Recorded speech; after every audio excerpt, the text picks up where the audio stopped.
Araghchi, the foreign minister of the Islamic Republic, he just had an interview on a YouTube channel with a pro-regime YouTube channel or digital media, whatever.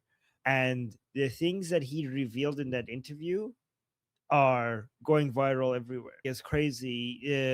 It's becoming a major bombshell, and there's so many people who are responding to it, both inside of Iran and outside of Iran. And there's so many points to bring up from it, and I don't know which ones Raham is gonna bring up. But go on, let's go to Raham. Yeah, I think we can talk about that one interview for a week because the amount of nonsense that was in there. I don't want to get into too much detail, but basically a few things I noticed. I have to listen to it again because I was listening to it at work. But he's basically come out. It's a propaganda piece, obviously, to try and Oh, you Like Raham your sound is stuff. you sound got cut hey, off. Okay, come. did you lose me? Sorry. Yeah, it's a propaganda piece for the regime, obviously, to say, oh, we tried to be reasonable, we tried to negotiate, and we only closed the strait after we tried to negotiate. It was our only choice, and the world underestimated us. We were so strong, and everyone thought we were not. Now the whole world knows this, and they're telling us, oh, you guys are so strong, yay! Then you're the victims here, yada yada yada, and which obviously everybody knows is complete horseshit. But the one thing that was interesting, and Armin's talked about this a lot, which is these guys are going to go after the IRGC as a whole. He's basically done a lot to try and separate himself and Ghalibaf, basically anybody who's on the negotiation team, and to some extent, I guess, the supreme leader from the IRGC and its commanders. But the way he did it was so sly. He's such a sneaky little bastard, this guy. He, couple of times when he was talking, he kept saying, "Oh, when the 40-day war started, we couldn't get a hold of some people, but the IRGC members, like he mentioned, Vahidi specifically said, yeah, he was always available for me to talk to him, and he was always there. He cares about this, blah blah blah." And then he slowly, by way of different little subtle points here and there, started differentiating himself. Oh, like they have their own hideouts, they make all the decisions. Basically saying, yeah, look, we're trying to be reasonable. These guys are warmongering and they don't want to be reasonable. And he kept basically pushing that narrative that we want to settle, the negotiators, we want to make a deal, but the IRGC members, especially the heads, do not want the deal because of blah blah blah blah blah. And that's exactly the narrative that Vance has been pushing about these lunatics. And for everybody listening who doesn't know, they're all cut from the same shitty cloth. Some have more shit on it, some have less, but they all stink the same. And it's just baffling to me. And the way he did it, like if you're not careful, you get caught off guard. You're like, oh, you know what? He's making a good point. No, he's fucking lying. Every single word that he's saying in there is lying. And every time the guy was kind of trying to quote unquote press him, or oh well, what happened with this or what happened with that? He's like, well, we shouldn't talk about that. Or if he did say something, he's kind of like trying to be all victim and mazlum, as we say in Farsi. I was like, oh, you fucking fox. It was quite interesting listening to him, but that was the biggest take that I kind of picked up, and was that he basically praised Vahidi to begin with, and then he basically shat on him, saying, well, they make all the decisions, so whatever crappy thing that happens, all these people that died is on them and whatnot. And yeah, I don't want to go into all this stuff about January because it's a long conversation. Maybe I can put a topic in another day and talk about that. But that was quite infuriating, and So, yeah, that's all. so Raham, he didn't say that we wanted to do the negotiations. The IRGC didn't. He said the opposite of that. He said that the negotiations happened because the IRGC endorsed it. That's what he said. He said the He, opposite. he did, but he was kind of alluding to that, like, these guys were separate entity, and like, we have the negotiators. I'm told what to do, and basically Yes. took So that the confirms decision making that away confirms from himself. yeah, so that confirms my point. The point that he Yeah, was yeah. trying to so that by saying that, he was basically suggesting that, guys, if you don't blame me or Ghalibaf for accepting the MOU or doing the negotiations with the Americans, nothing happens with that IRG. Nothing happened with that IRGC. He said he basically suggested that they are the ones who make the decision. So here's how he categorized. He said that most of before the 40-day war started, on security matters, it is the Supreme National Security Council that makes the decisions. Then they asked them, what about during the war? They said during the war, the council could not meet. The National Security Council could not meet. And like then the interviewer asked him, then who made the decision that it was okay to negotiate with the Americans and basically sign the MOU? Because the reason why they're asking him that is because they want to see who to blame from for deviating away from the wishes of the supreme leader, from the wishes of Mujtaba. Like who needs to be blamed? So he said, like, if given that Shoam or the National Security Council makes all the decisions for security, according to them, which is a lie, by the way, and there were no meetings during the because of the war conditions, there was no meeting of the National Security Council, which, by the way, the National Security Council has seats for every segment of the Islamic Republic, including the IRGC. But it doesn't matter because during the 40-day war, no meetings were possible. So he said, then who made the decision? And he said, everything is the main people are the military people. So basically, he didn't even say Sepah because he didn't want to like have it's just basically Nazamiya, meaning that the armed forces will were the decision makers. So basically, he threw the IRGC under the bus, or at least he wants to share the blame for them by suggesting that he has no power. Like, why you guys are saying death to Araghchi, death to Ghalibaf, death to the compromisers, Munafiqin, the hypocrites, or whatever. Like, guy, like he's basically telling the Durka people, the ultra Durka people, that you guys are idiots. What do you think I'm capable of doing? Do you really think like all the economy and all the guns are in the hands of IRGC? Do you guys think that and we could do anything without their permission? Do you think anything happens? He didn't say it in these words, but that's what he was basically suggesting. During the interview, he was also asked about the role of the supreme leader, and then he didn't say anything. But this is the most controversial part of the interview. As soon as he was asked that, he responded by, "Is this teacups on the table? Are they for show, or can we drink them?" And then the interviewer said that you could drink them whenever you want. So and he smiled like while he said that. Right after they were asking about the role of the supreme leader. So almost everybody, I don't know if he meant something else, but almost everybody is interpreting that he's saying that the supreme leader is just for show, that he's just symbolic, like he can't do anything. He didn't say that, but he made that comment about the teacups on the table immediately when he was asked that, right?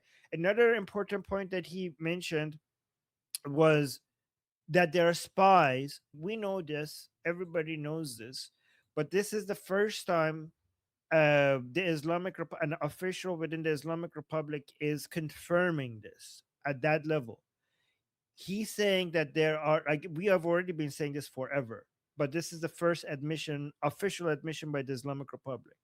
He says that there are spies within the highest level of decision making within the Islamic Republic, basically Mossad spies. He called it Hofraya Talati, which means security vulnerabilities that basically are spies, and we need to figure out who these people are.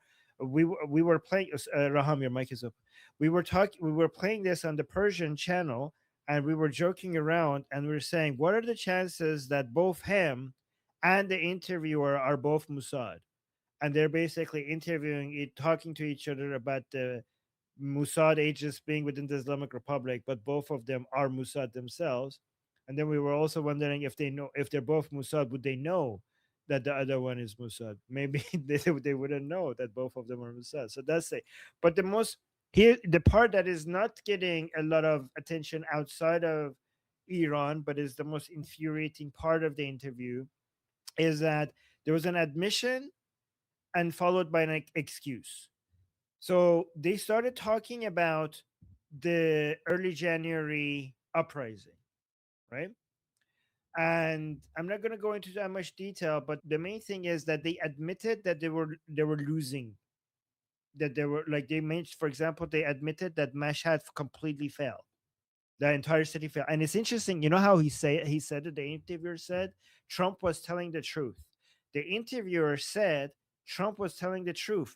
Mashhad did actually fall, which is goes to what we were telling you. Another this interview confirmed two of what I've been telling you to be completely true, right? First of all, I told you that there were going to be months before any we saw any signs of this. I told you that the Islamic Republic, the parts of the negotiation facing track of the Islamic Republic is going to slowly tell people that, guys, IRGC is responsible for the negotiations.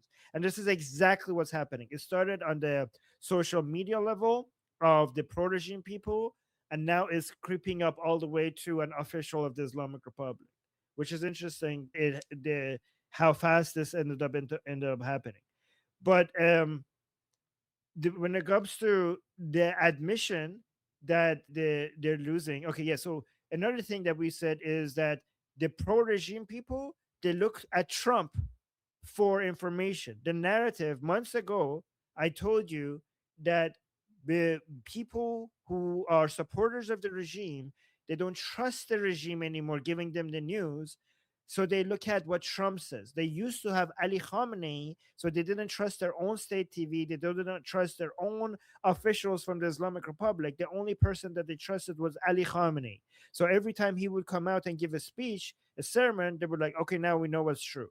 But now without Ali Khamenei and without Mushtaba Khamenei, they don't have any source of news, and they think that the regime is lying to them. So without Ali Khamenei, they're listening to Trump. They're listening to Trump. And now you see that's also true because on this interview, the interviewer said Trump was telling us the truth, which is interesting because state TV was denying what Trump's Islamic Republic state TV was denying this narrative from Trump. And this interviewer said Trump was telling us the truth. Mashhad completely fell. And Araghchi confirmed it that yes, Mashhad did fall. And he also confirmed that we were not prepared for this. So the natural conclusion would have been that okay, so therefore this was a big uprising against you, so why you guys are even in power? Are you not admitting that you are very unpopular if like an entire city fell out of your hands? But then this is where the lies start. He said that this was unnatural, it was by because of foreign influence, and it was because the protesters were given guns, right? And he said that the protesters were given guns to shoot at other protesters to give an excuse for President Trump to come and attack, which is quite a big lie because President Trump did not need an excuse if he wanted to attack. The reason why they attacked then is because the big uprising suggested to the Americans that maybe a toppling of the regime could be happening if the regime gets weakened enough, given that the Iranian people are this much ready to are doing an uprising in this big of a number. So because that was the calculation, and in fact, they wouldn't get involved in a war like that if they thought that the uprising was artificial, if they thought that they were responsible for the city falling. So they actually needed to know that this is actually organic. That's what got the Americans involved, not an artificial one. And in fact, if they were only looking for an excuse and they could have the uprising didn't encourage the Americans to get involved, the Americans had the excuse because the Islamic Republic was getting to a nuclear weapon. So this like if you anybody who understands American politics, they know as much as many Americans care about Iranians and their well-being, what sells better internally inside America is that yes, they're getting a nuke, because it's not going to be like, oh, let's just go save people, because who else we're going to go save? North Korea, for example, people in Africa. People needing help is not good enough.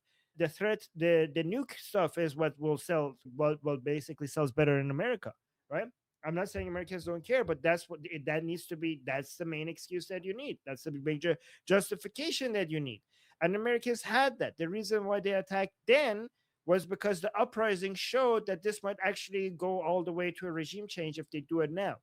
But another proof that he's lying is that a few minutes after, he actually admitted that the Americans were trying to arm some people and they failed, and he started laughing about it, which contradicted what he said earlier because he said that the Iranian people were armed, but then later in the same interview, he mentioned that, oh, the Americans failed to failed to arm the Iranian people, and he basically laughed at how pathetic that was.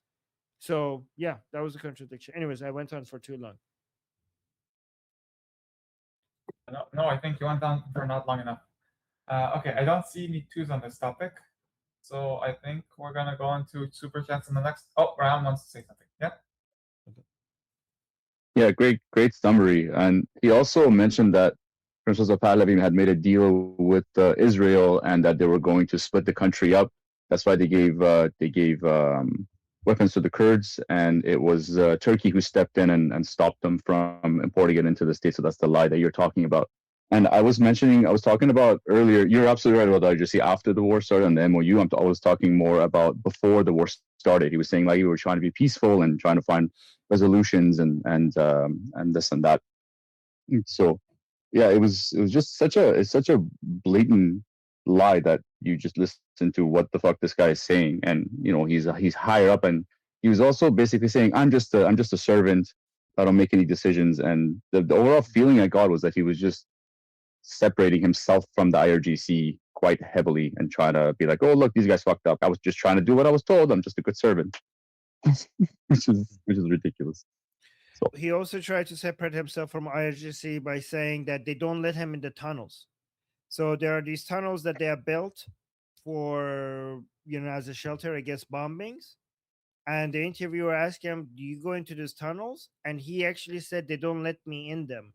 That is for the armed forces, like the armed people within the military leaders, not for me." So Araghchi apparently is claiming that the bunkers or the tunnels that they have built against the missiles, he doesn't get an invitation to it. And his solution when they were being bombed, his solution was to get in a car and just drive around so that he's not in one place at the same time. So because he wasn't allowed to go in the tunnel. I don't know. That's kind of, but so many commentators in response to that were suggesting that, oh, so where you were driving around, where among residential commercial buildings, so like so that you don't get hit. So if you're driving around in the city, you're basically using a human. This is basically the same thing as using civilians as human shelter. So you just admitted to that. That's another point that people brought up. Okay, thank you. And Nope. Jeffrey also wants to. Oh, and okay. First Jeffrey, then Ram. The idea of making you a move, like moving from place to place so people can't get a lock on you. Sure, that might have frustrated traditional approaches towards targeting. Not anymore. Not anymore. I mean, there's a reason Palantir has what it has. There's a reason that AI has been leveraged in the decisions in the military version of decision support role, particularly with regards to maintaining eyes on dynamic target sets, meaning targets that move around and change. Oh, but like, what if Ariachi hides in like amongst the fucking civil? Yeah, that's why we use inert munitions. Here's what I take from all that bullshit that was spewed out of their facial anus that fucking masquerades as a mouth. It very much reminds me of when somebody doesn't want to do something, yet they don't have the guts, courage, or intellectual honesty to say outright that's what their position is. So they try to hide in the process. Well, the stars aren't aligned, and I had this thing, and You get the fuck out of here. Nobody gives a shit anymore what the fuck the reason is. You're all dead. I would suggest if there are elements within that regime remnants that want to live, I'd suck Donald's dick on like live international TV. Make sure to cut the balls. He's absolutely had it with all you stupid fuckers. but we're gonna call the Russians The chai comes, bitch, we're ready to go. I mean, like, I don't know how much longer we got to deal with this bullshit. I mean, it's not that President Trump definitely doesn't like military intervention. He's also not a sucker. What are you kidding? Like, I don't know. It's such an insult. It's just so intellectually insulting the shit that they just spewed. I mean, it just makes me literally just want to throttle them with my own hands. Not in Minecraft, like in real life. Fuck those people. I don't know. It's utter bullshit. All of it. They just need to go. I'm sorry. Anyway, sorry, Uncle Jeff went out a little bit and got a little spicy there. I'm with Jeff out. No, no, no. We like it. That's great. That's good. We like spicy Amujef. Yeah, not in Minecraft, but in real life in Minecraft. Okay, Ram, you had something to add? Yeah, just the last thing I wanted to add was that another big lie that he told was that the regime was in favor of the people coming out prior to January 8th and 9th, wherein there are multiple reports that they were killing people, they were shooting them with sharpshooters from day one in December. And these guys were basically trying to allude to Prince of Pahlavi using this organic uprising to then have militia come in, disrupt the peace of the protesters, kill members, kill the protesters to make it seem like it's a bigger uprising and that he has support, which is utter horseshit. That's not true at all. And the regime was never in favor of any of the uprisings that happened before January 8th and 9th. That's a complete lie. Just want to add that. Thanks, guys. Okay. How could the regime be in favor? Are they claiming that the uprising was not against them? Yeah, the regime basically pretends to be in favor of protests that are only for pure economic reasons, but they say that any protest that is and for the toppling is basically an artificial uprising by Zionists and the Americans, right? So they want to pretend that they tolerate protests and they tolerate people voicing their concerns, right? This is why when protests usually start, when you don't have enough numbers, the people only chant about economic situations, economic things. Because if they chant about wanting regime change, then the security forces would get involved, right? And say like, "Oh, you're fake. You're not real protesters. You're Mossad. You're doing treason, and this is basically destabilizing the country and stuff like that," right? So that's why. So the regime always comes out and the television says like, "Oh, we were so in the protests were about economic stuff, and we like that. Sure, sure, come out and protest. Obviously, we want to hear your grievances and stuff like that."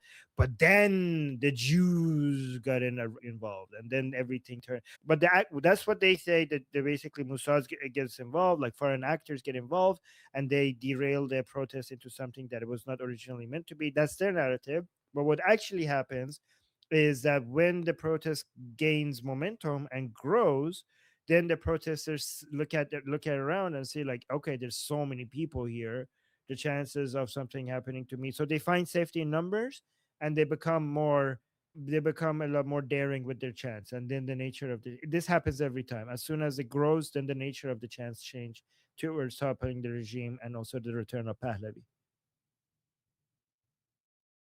My name is Armin Navabi. I'm an Iranian political analyst with decades of experience fighting the Islamic regime inside and outside of Iran. Make sure you follow me for more, and also make sure you join our discussion group. I'm there almost every single day.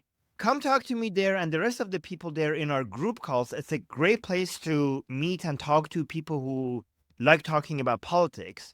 The link is in the description and or in the bio. You could also get there by scanning the QR code on the screen. See you there.